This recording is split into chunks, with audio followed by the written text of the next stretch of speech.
வணக்கம், உங்கள் கீதா மெட்டல்ஸ். இப்போ நீங்கள் ஏற்கனவே நம்ம லாஸ்ட் டைம் இப்போ ஒரு ரீசெண்டாக நம்ம போட்டது வந்து புத்தாண்டுக்கும் தமிழர் திருநாளம் பொங்கலுக்கு உண்டான விளையாட்டு பரிசு நிறையா, பொங்கலுக்கு உண்டான நிறைய ஃபெஸ்டிவலுக்கு உண்டானது.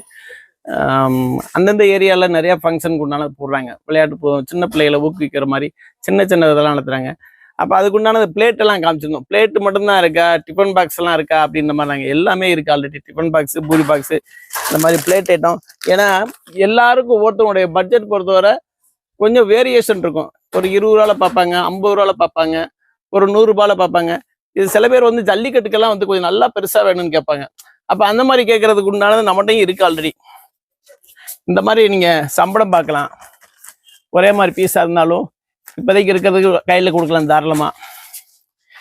அதுபோக நீங்கள் இந்த மாதிரி நல்லா ஒரு பெருசாக ஜல்லிக்கட்டுக்கு ஒரு பெருசாக கொடுக்கணும் அப்படின்னா இதெல்லாம் கிலோ 250 ரூபா தான், 250 தான்.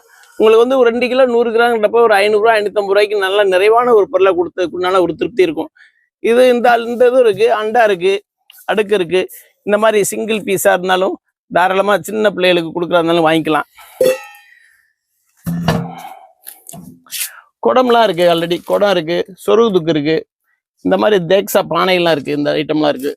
தேக்ஸா இந்த மாதிரி கொஞ்சம் சம்படம், இந்த மாதிரி ஃபேன்சி தூக்கல் ஐட்டம்லாம் இருக்குது. இந்த இருக்கு பாரு, இந்த மாதிரி ஃபேன்சி தூக்கல் ஐட்டம்லாம் இருக்குது.